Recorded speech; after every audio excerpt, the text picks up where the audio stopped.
As the war in Iran enters its 6th month, President Trump weighed a major escalation, but that may be off the table for now. This morning, we're on the ground in Jordan. A special edition of This Week starts right now. After weeks of renewed fighting and the deaths of American soldiers, President Trump hurling threats of a massive strike.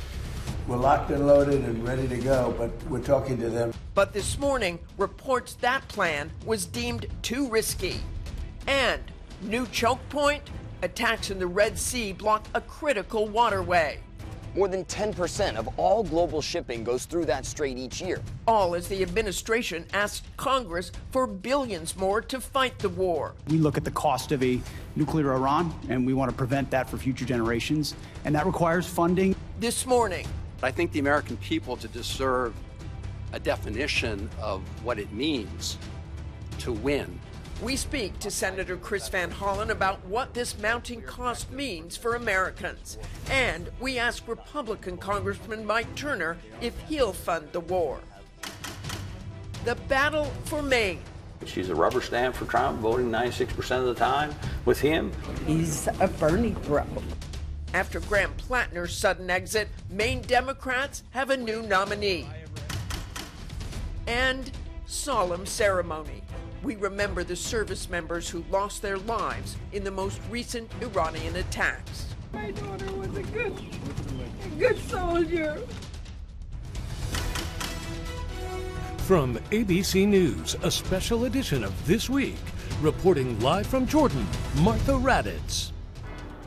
Good morning from Amman, Jordan. We have been here since first getting word that 3 young American soldiers were killed in an Iranian drone and missile strike more than a week ago.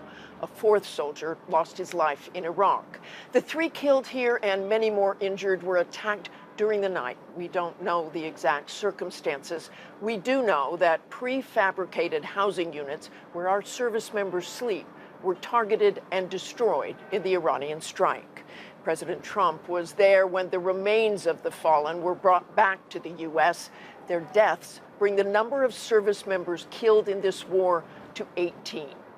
It's easy to forget, looking at official military photos, that these service members were daughters and sons, fathers, mothers, husbands, wives, brothers and sisters. And while the president offered kind words and comfort to the families, at the same time, he appeared to downplay the death toll on social media, comparing the number to other wars.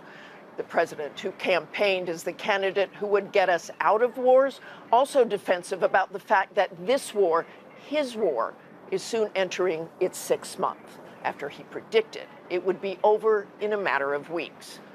Another chart he posted on social media comparing this war with the lengthy conflicts in Iraq and Afghanistan. Indeed, so far, it has been far shorter. But those lengthy wars began much like this one, with promises of a swift result, a cakewalk in the case of Iraq. We all remember that. It is easy to be numb to all of this with the nightly exchange of missiles with Iran, but we shouldn't be. This is one of the most consequential weeks of this conflict. Oil prices spiking once again, the Red Sea now compromised. And this morning, after threatening a new massive strike and then reportedly taking that off the table for now, the strategy to end this war is still unclear, even after those deadly attacks on Americans. This was the moment of impact. Fiery explosions from deadly Iranian missiles and drones at the U.S. base here in Jordan. The attacks soon spreading to American bases across the region, prompting President Trump to consider a massive escalation. We're locked and loaded and ready to go. The Pentagon had rushed more warfighters and warplanes to the Middle East, F-16s, and the stealthy F-35. But the New York Times reporting this morning, Trump fears a major escalation could widen the war and drain the already diminished stockpiles of defensive weapons like the Patriot missile batteries. So the question is, does the near daily exchange of fire simply drag on? Iran vowing that for every Iranian citizen killed in U.S. attacks, an American service member will be killed. I saw Arachi, their foreign minister, who the other day say, or something about their policy is an eye for an eye. The president's policy is a head for an eye. I mean, honestly, that's what it's going to be. I mean, they will pay a very heavy price. On Capitol Hill, Secretary Pete Hegseth on the defense as the human toll of this war and the monetary cost grow larger. The U.S. has already spent more than $37 billion and is now asking for a $67 billion supplemental. You're asking the American people for a blank check because, once again, the Trump administration's efforts have been an utter and complete failure to win this war to this point. I think your characterization of this incredible effort as a failure is reckless. And I think it's irresponsible. And I think it smears the sacrifice of the troops that are out there making on behalf of the American people to ensure that Iran never gets a nuclear weapon. Shame on you and others who call this a quagmire and a failure. I use the word failure to their leaders. You, sir, are the failure, not the men and women who are on that front line. But this war is increasingly unpopular with the American people. According to a recent Washington Post Ipsos poll, only 29% approve of Trump's handling of the war, while 69% disapprove. A war that the administration said would be over in a matter of weeks, and boasting that the military and nuclear capabilities of Iran had been obliterated. In the second week of the conflict, you stated that Iran's military had been, quote, destroyed and, quote, made combat ineffective. Was that an accurate statement? Yes or no? Iran's ability to challenge the United States of America at the level at which we're capable of. That's not what I asked you, Mr. Secretary. You said on day 14, Iran's military had been, quote, destroyed and, quote, made combat ineffective. Yes or no? Was that an accurate statement? What the American military has done to the Iranian military is a historic military defeat, answer the and question they're ineffective under oath? in that context. You said Iran's military had been rendered, quote, combat ineffective for years to come. And you stated we had, quote, achieved every single objective. Were those accurate statements? It certainly was, on behalf of the men and women in uniform, a historic military victory over Iran. But there is no question Iran still maintains some capability. Air raid sirens blaring here in Amman this week. This war hitting home for Americans visiting the region. Pediatrician Natasha Halassa comes to Jordan regularly from Nashville for work and to visit family. This was the first week that I was here when I heard sirens. Actually, the first time it went off, I didn't really even know that they were sirens meant for missiles. Here in Jordan, as well as the other Gulf countries, the attacks in the last week or so were shocking. It's happened before, of course, but these were relentless and deadly. And for Jordan especially, it was not only shocking, it's complicated. Jordan relies heavily on the U.S. for economic and military aid, as it does not generate the revenue from oil that other Gulf states do. I think the American administration as well needs to engage the world when it comes to something like this. We cannot just start a war and then expect that things will change. Yes, you might have power, but you know, power is not always the solution. But there is no sign that this war is headed for an end, and fears the death toll could rise. Iranian tactics, they're constantly updating their tactics and procedures. They see what we are doing with our defensive capabilities, and they adjust. Lieutenant General Dan Karbler commanded the Army's space and missile defense until 2024. And then combining those drone attacks with ballistic missile attacks, it definitely challenges our defenses, not just from a technology standpoint, but just from a capacity standpoint, too. The total number of U.S. service members killed since the war began nearly 5 months ago is 18. But this week, on the Pentagon's public database, the number was lowered from 18 to 14. The president acknowledging there were 18, but inexplicably referring to the toll coming from 2 wars. 4 great American patriots killed. That's 18 in 2 wars, and 1 is too many, but it's 18. Why would he say 2 wars? Republican Congressman Thomas Massey said on X, "Let me explain this absurd ruse. The Pentagon is pretending there have been 2 Iran wars separated by a brief ceasefire. The reality, by going more than 90 days without congressional authorization at Secretary of War, is breaking the law and must be held accountable." The Pentagon claims the disparity was simply a data glitch. And there was another major development in the war this week, a new front in the war breaking open, shaking the global economy even further, with the Iranian-backed Houthis targeting another crucial waterway in the region. Matt Rivers has the details from the Red Sea. The Bab el-Mandeb Strait is an essential waterway for global shipping operations, but the narrow passage off the coast of Yemen at the southern tip of the Red Sea has become even more vital since the war in Iran began, serving as an alternative shipping route to the shuttered Strait of Hormuz, including for Saudi Arabian oil exports. But the Bab el-Mandeb Strait dragged into the conflict this week as the Houthis, the Iranian-backed rebel group in Yemen, attacked several Saudi oil tankers in the Red Sea, strangling another vital waterway. More than 10% of all global shipping goes through that strait each year. And now, faced with new threats, ships like that one there here in the Red Sea might get stuck yet again as the global economy could take another hit. These concerns and the re-entry of the Houthis into the conflict leading the price of oil to shoot back up towards numbers not seen since the beginning of June. President Donald Trump warning the Houthis and Iran after Wednesday night's attacks in a social media post, saying if they do this again, the U.S. will hold Iran responsible. But on Saturday, the Houthis claiming they had struck 2 Saudi oil facilities while threatening to escalate further. And Matt Rivers is just back from the Red Sea and joins me now here in Amman, Jordan. And Matt, all attention has been on the Strait of Hormuz. Now with the Red Sea there, that could cause real chaos in shipping and in the economy. No question. I mean, we've been talking a lot about the Strait of Hormuz, and rightly so, but if you add in this potential disruption right there at the tip of the Red Sea, I think you're talking about a worst-case scenario for shipping in this part of the world. If both of those straits remain closed for an extended period of time, it would send shockwaves through the global economy. And not just talking about shipping overall, but if you're talking specifically about oil prices, the experts that we're talking to, Martha, say that if both of those straits remain closed, you could be looking at oil prices roughly $150 per barrel or more. And obviously that would be devastating for the U.S. economy. Absolutely devastating, and something all Americans are paying attention to. Thanks, Matt. You got it. And to talk about all these developments, I'm joined now by Senator Chris Van Hollen, a member of both the Foreign Relations and Appropriations Committee. Senator Van Hollen, one of the senators grilling Pete Hegseth this week.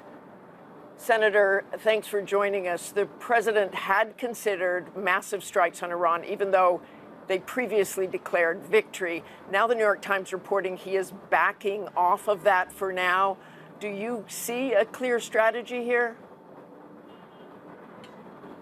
Martha, I don't see a clear strategy, and there's never been a clear strategy. We should never have gotten into this senseless war, and we should end it now. I'm glad that they're not going to unload again with a big military strike. That would just drag us more deeply into this conflict, a conflict that we should be getting out of, not getting deeper into. And Senator, the Times reported that he's holding off because advisors said munitions are depleting and they feared a wider war. What do you know about those munitions? Well, that's exactly right. We have depleted our interceptors, which are the weapons we use to intercept incoming Iranian attacks, which are obviously necessary to protect American troops. And so we are depleting these every day, despite the fact that we could face other potential conflicts around the world. You know, as you said in the lead-in, Martha, Donald Trump said, we won this war. We won. Those were his words back in March. And so the question is, now we're in July, why are Americans still getting killed? Why is the Strait of Hormuz still closed? Why are oil and gas prices going back through the roof again? Well, you have said there's no good way to get out of a bad war. So how do you think you end this? You have the Iranians who haven't kept their word. What do you do? Well, when you're digging a hole, you just stop digging. And my view is that's what we should do. There was no clear objective for this war from the beginning. This was a war started by President Trump and Prime Minister Netanyahu. Prime Minister Netanyahu convinced Donald Trump that it would be quick and that we would get regime change. And what we've gotten instead is an even more militant Iranian regime. And the Strait of Hormuz, of course, is still closed now when it was open the day before the war. So my view is just end it right now, and I will not vote for one more penny for this senseless war. So you just walk away from that war? What would the Iranians take away from that? What would happen to them and their ambitions at this point? Well, Martha, I think the Strait of Hormuz would then reopen. I mean, that would, there's no question that Iran would go back to the status quo ante before the war started. I believe that. And that would show just how senseless this war is. But again, Donald Trump declared victory back in March. And so my view is ended. We had Pete Hegseth before the Appropriations Committee. Clearly no strategy. And when you have no strategy, it's completely unfair to American troops to continue to put them in harm's way. Do you think, let's say what the objective is of Donald Trump to keep them from getting a nuclear weapon, without going into the history of what we had before, do you think that right now and for years to come, the Iranians will be unable to build a nuclear weapon? I do, Martha, and I won't go through that past history, but I'll go to recent history, which is when Pete Hegseth told the country just last year that we had, quote, obliterated Iran's ability to create nuclear weapons. That's a direct quote from the Secretary of Defense. So for them to continue to say that's the reason they're prolonging the war, again, just shows that they don't know what they're doing, given their past statements. And let's talk about this Saudi deal from this week. They announced this deal with the Saudis that there could be nuclear development, civil nuclear development. And then President Trump, even after it was signed, said, wait a minute, the Saudis first have to normalize relations with Israel. So what happened there, and what do you think of that going forward?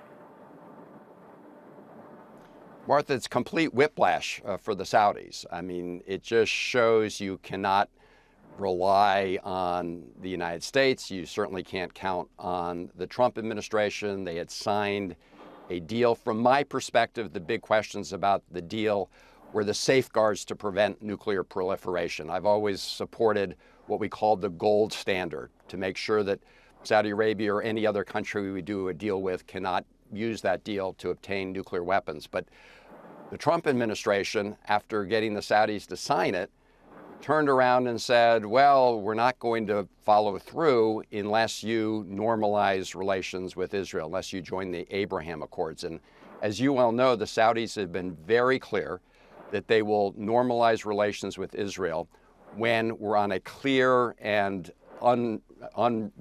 clear path toward developing a Palestinian state living side by side, security for both Palestinians and Israelis. That has been the Saudi position, and so what the Trump administration did was a bait and switch scheme. Okay, thanks for joining us this morning. We always appreciate your time, Senator. Thank you, Martha. So now let's bring in Republican Congressman Mike Turner, a top member of the House Armed Services Committee. Good to see you this morning, Congressman. The president has reportedly backed off a major escalation. Do you think that's a good idea?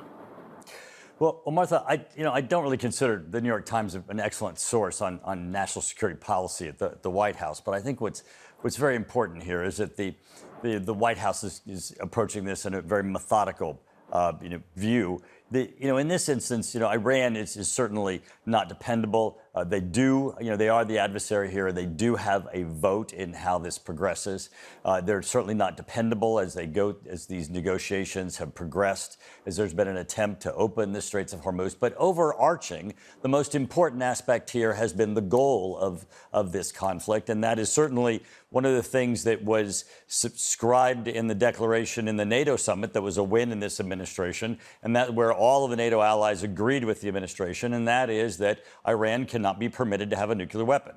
And that has been the overarching theme here, and that has been certainly the core of this conflict. But Congressman, the President Pete Hegseth had said they were obliterated, decimated. So why are we still after it?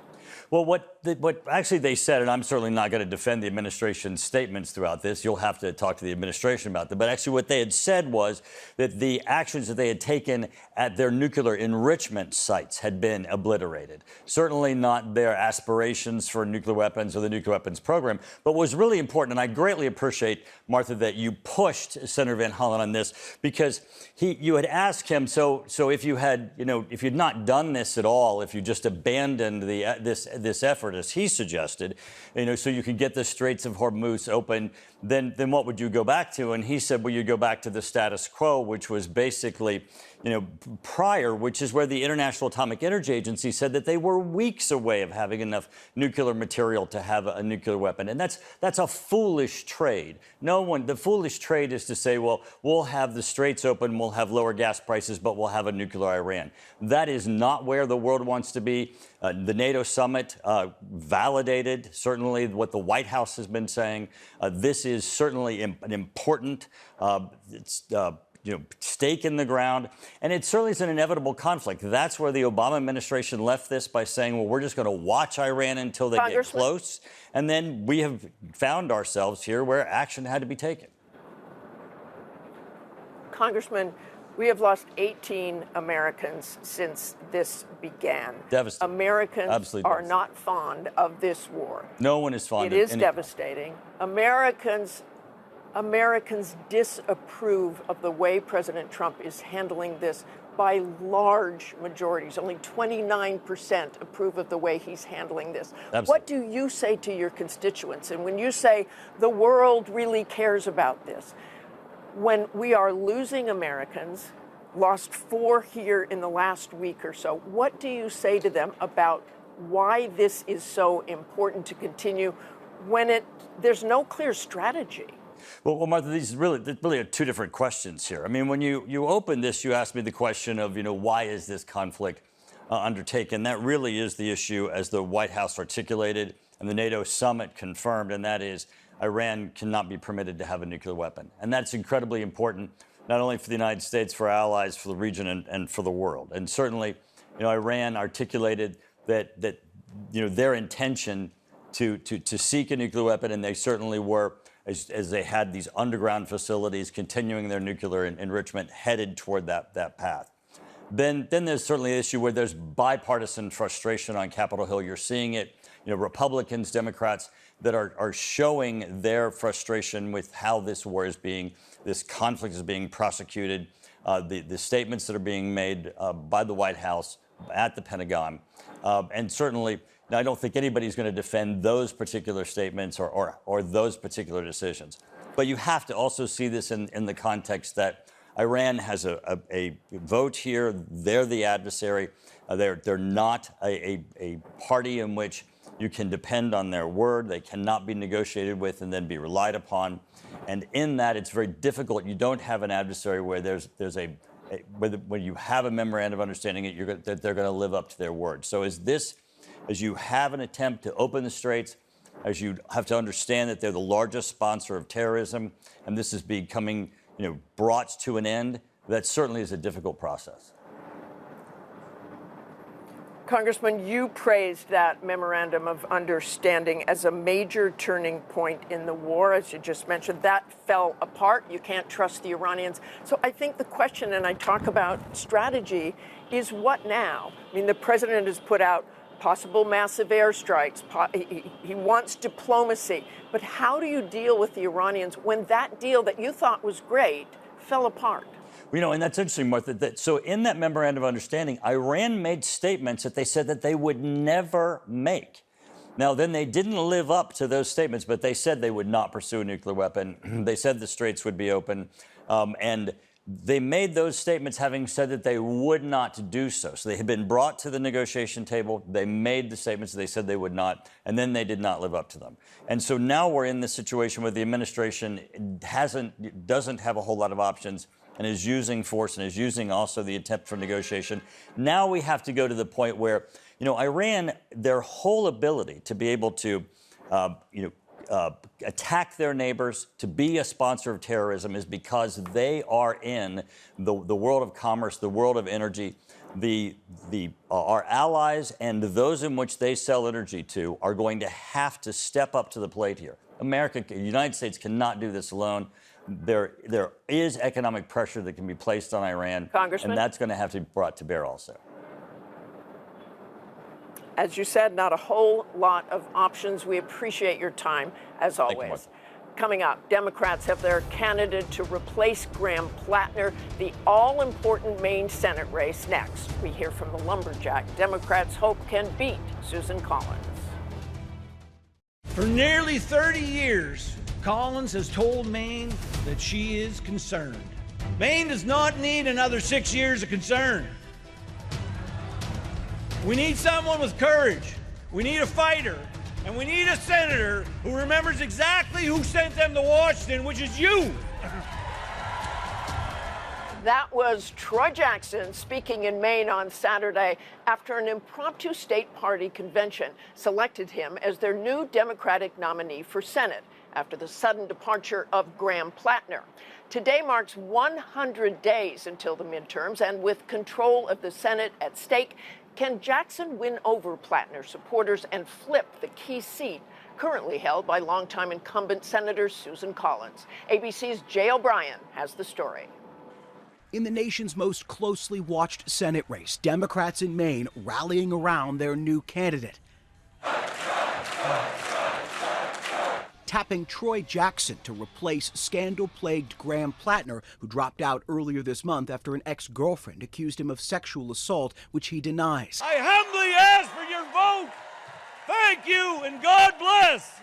A logger and the former state Senate president, Jackson launched a failed campaign for governor this year.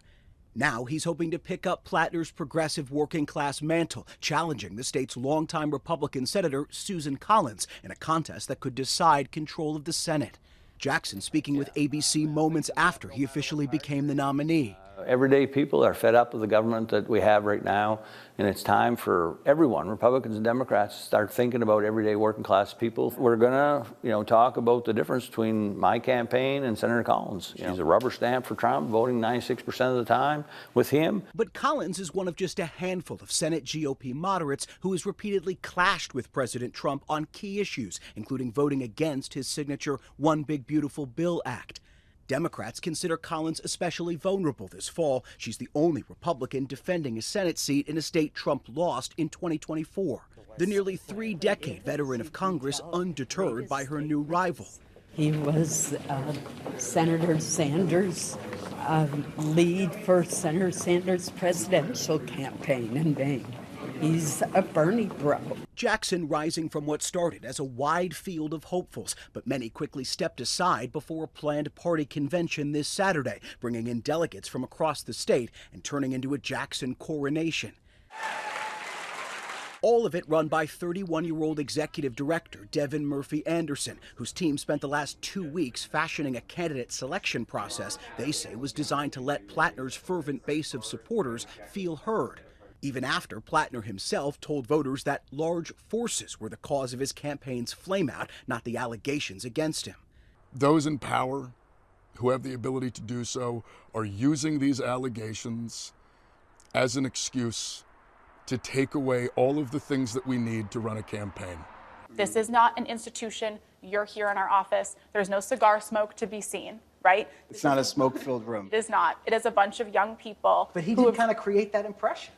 I don't know what his end goal was, and I'm not concerned with that. Questions still swirling around state Democrats and whether they can convince the thousands of one-time Plattner diehards like Mark Reed to get behind their new candidate in numbers large enough to unseat Collins. We first met Mark shortly after Plattner withdrew. Are you concerned that this has set back your ability to beat Susan Collins? Of course. We brought a lot of new people into politics that hadn't been involved before. Got a lot of people energized and excited. People had really given up on politics, got involved. Are you worried some of those people sit it out come November? Hope not. Jackson outlining his plan to reset the race. And I know there's some out there right now, and they're frustrated. And what I'm trying to do is make sure that they realize that this is about those issues that we all care about, and that this campaign is not about me, it's not about Graham, it's way bigger.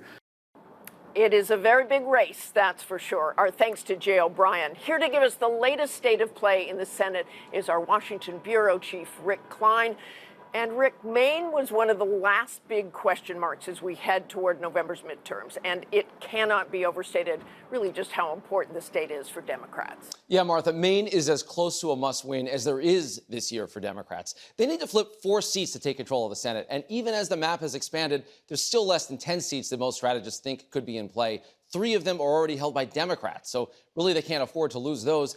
In Maine, that's where Kamala Harris beat President Trump by 7 points just 2 years ago. So Democrats just wanted to be on offense, but the collapse of Graham Plattner's campaign, then that scramble to replace him, it's put them in a fundraising and a messaging hole as they look to defeat Senator Susan Collins. They're hoping Troy Jackson brings some stability to the campaign, but even winning there won't be close to enough. Realistically, Democrats need to win Maine and North Carolina. Then they need upsets in a few deep red states, Ohio, Iowa, even maybe Texas or Alaska. But none of that would likely matter, in all likelihood, if the Democrats don't hold their ground elsewhere. Exactly. But also, Rick, so much of what we've seen in these primaries throughout the year are these internal party battles, both in the Republican and Democratic parties. Yeah, no question. There's a theme that's coursing through both parties among voters, Martha. Frustration, even anger. On the Republican side, Trump-backed candidates have ousted incumbent House members and senators in primaries. There's another battle playing out in South Carolina right now, where the late Senator Lindsey Graham's sister replaced him in the Senate, but at least 8 other Republicans are crowding into a primary just 2 weeks away. Democrats, for the most part this year, they've embraced some of the most progressive candidates on the ballot, with divisions over support for Israel playing out from New York to Colorado just this past week in Arizona. And that brings us to that all-important Senate race in Michigan, one of the last major primaries to be held, coming up just a week from Tuesday. Progressive candidate Abdul Al-Sayed has endorsements from the heavy hitters of progressive politics, AOC, Bernie Sanders, Elizabeth Warren, Ro Khanna, and he's up against Congresswoman Haley Stevens, who just landed the endorsement of the state's governor, Gretchen Whitmer, plus the senator that she is running to replace in Gary Peters. And this campaign, Martha, it could be critical not just for November, but well beyond, as both parties struggle with their identities going into 2028. Martha?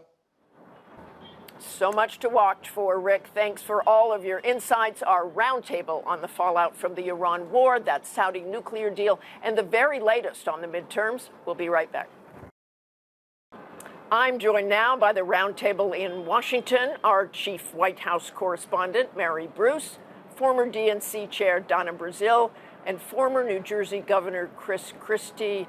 Good morning to all of you. And Mary, let's start with you. You pressed President Trump this week on what the plan was, what the strategy is on how to end this war.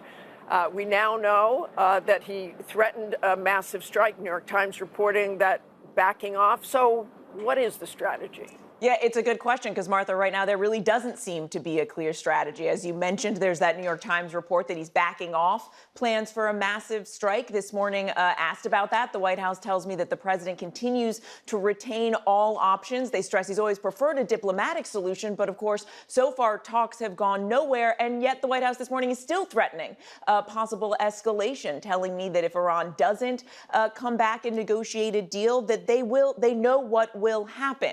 Look, as you keep saying, Martha, I mean, we are months into a war that was supposed to last weeks. There is no clear off-ramp. The attacks are dragging on. And when I pressed the president, given the fact that Iran doesn't seem to be giving in, is the strategy just to keep attacking until they somehow get Iran to back down? Well, the president didn't really like that. He pushed back pretty strongly against me and insisted that Iran desperately wants to talk. But again, there are no signs of that. And so without an off-ramp, I think, the status quo seems likely to continue. These strikes will continue, and they are now widening. And of course, as oil prices spike, it just presents a huge political problem for the president and Republicans, especially as we barrel towards the midterms, Martha. Chris, you know Donald Trump very well. He likes to win. Even though he said they won this war, there are no signs right now that he is winning. Martha, look, there are no signs he's winning in Iran. And the Iranians have learned, as many of us in this country have learned, that the bluster is the bluster. How many times has he threatened to bomb them into out of civilization, bomb every power plant, bomb every bridge, and then he inevitably backs off? He thinks that this is a real estate deal, that if he blusters about someone else is looking at this property and you have to offer right now, that somehow they're going to do it. That doesn't work in international diplomacy. It certainly doesn't work with the Iranians. And I'll say this, Martha, the problem for the president and for my party right now is that the show is over. He can no longer distract from bad decisions with his charisma and his speaking. And the best example of that are the two speeches in the last week, the speech on election integrity and the speech on Friday night at the Correspondents' Dinner. No one is paying attention anymore. They are bored with the act. At times on Friday night, it seemed like he was even bored with the act. And the Iranians notice all of this, Martha, and they're not going to take him seriously. And that has got to be incredibly frustrating to a president who all he cares about is that people take him seriously. And I want to go to you, Donna, on this. I have a feeling you agree with some of that, but I want to talk about the budget request on Capitol Hill, $67 billion. The Democrats pushed back and pushed back hard, but you heard what Pete Hegseth said. Look, this just shows you don't support the troops. That is the troops, rather. That's something they're going to hear again and again. Well, Martha, as you well know, the Democrats do support our service members, both who have been wounded and, of course, the 18 service members have been killed. We also need to hear from the Department of Veteran Affairs so that we can support those troops once they're back home. The bottom line is, without a strategy, without an off-ramp, and with the negotiators probably somewhere between Mar-a-Lago and Switzerland, we need to understand what is the next step. We haven't heard of any escalation over the last 48 hours. Somehow or another, the strikes have stopped. But will the team get back together to put together the memorandum of understanding so that there can be a real ceasefire and negotiations can continue to end this war? Mary, I want to talk about that Saudi deal. You heard me talking about that earlier. But how did that happen, that was signed and then, oh, wait a minute, it's not actually as we told you it was? Yeah, it's pretty astounding. I mean, Energy Secretary Chris Wright and his Saudi counterpart signed this deal, this civilian nuclear agreement. And then, of course, just 24 hours later, after the president announced this, he puts in place this new condition that really puts the entire deal at jeopardy, now insisting that Saudi Arabia has to join the Abraham Accord. Of course, that would require them to normalize relations with Israel, something that they've said won't happen unless Israel agrees to a Palestinian state. So it is highly unlikely to see how this is going to go forward. Certainly, the president can put the brakes on it now as he goes back and forth with the Saudis about this condition. But the White House, after the deal was announced and signed, made it very clear that unless they join the Abraham Accords, there will be no deal, Martha. Chris, I want to turn back to the midterms. A lot can happen in 100 days, but this escalation has meant a hit on the economy again. The White House Republicans truly have to be worried about what happens. That is all the people care about. They don't like the way this war is being handled, and they don't like what's happening to the economy. So what do Republicans do? Well, Martha, look, Republicans, my party, has got to be scared, and especially some very good members of Congress who otherwise might deserve re-election are weighed down by the following. Look at the numbers in the Fox News poll last week. The president's job approval is at 38.61. But worse, he's 34 points underwater on the economy, 32 points underwater on Iran. And the bigger problem in these swing districts for the House and these swing states in the Senate is what's going on with independents. The president's job approval is 41 points underwater with independents, and he's 66 points underwater on inflation with independents. Those are deadly numbers. And so, you know, for Republicans, they're going to have to start making a decision. Do they try to distance themselves from this president? And this is going to be the first time he's going to have to confront that potentially. Either they're going to go down with him as he's going down, and these are Fox News poll numbers. So, you know, we got some real problems as a party, and it's going to affect, I was with Republican governors this past week, and there's a lot of Republican gubernatorial races that we are very, very worried about in states that we have always won. And that's a real problem. And Donna, let's talk about the Senate, particularly Maine. We've also got Michigan. Graham Plattner replaced, he was a prominent, Troy Jackson was a prominent Plattner supporter, but he also came in third place in Maine's gubernatorial primary. So how confident are you that Troy Jackson could beat Susan Collins? I'm very confident. Look, he's a logger. He's somebody who has been around the state of Maine for a long time. I believe he can put together the electoral coalition that will win in the state of Maine. He knows that state very well. He knows how to connect with working people. And I think Mr. Jackson is going to prove to be a very competitive candidate. I know he has 100 days, but the people of Maine are very motivated, and you saw that in the convention. In terms of Michigan, their primary is coming up next week, on August 4th. That is also a very competitive state. You have a mainstream Democrat running against an insurgent, or what we like to call a very energetic candidate from the left. That's going to also be a state that we need to win. But Democrats also have another path. We got Alaska that's still in play, Iowa that's still in place. And if we keep Georgia and we can improve in North Carolina, Democrats are still competitive in the United States Senate as well as the House. Look, Democrats have a great deal of momentum right now. We've won 90% of the races since Trump been in office. I'm confident that we can take back the Congress. Martha, let me just say and remind my friend Donna that the road is littered with the people who are going to beat Susan Collins. And so I would feel very nervous about Maine with 100 days and an unproven statewide candidate against one of the most able political actors this town has seen over the last 30 years. And Mary, I want to go to you about Mikey Sherrill, Chris's state's governor. She announced that about 6,600 non-citizens were mistakenly registered to vote because of a technical error a few years ago.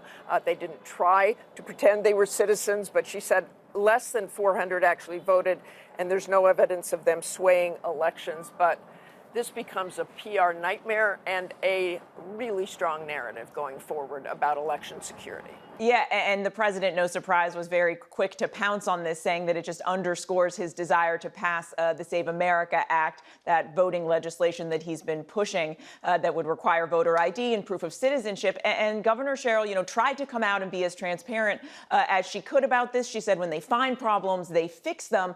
But, she said it was this computer error that when over 6,000 people went to sign up to get a driver's license, that they were erroneously also signed up and registered to vote. Now, she said and stressed that while about 400 of them did go on to actually vote, that there's no evidence that any of those votes were able to sway elections. But certainly the president believes that this adds fuel to his fire as he's been amping up those unproven claims of widespread voter fraud. Martha, let me give you one thing. The governor has appointed my former attorney general, very independent Jeff Chiesa, to do a bipartisan investigation. Look for that, because he will not hide anything from the public. You can count on it. Good.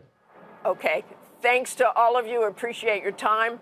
Up next, we remember the service members who made the ultimate sacrifice in this war. We'll be right back.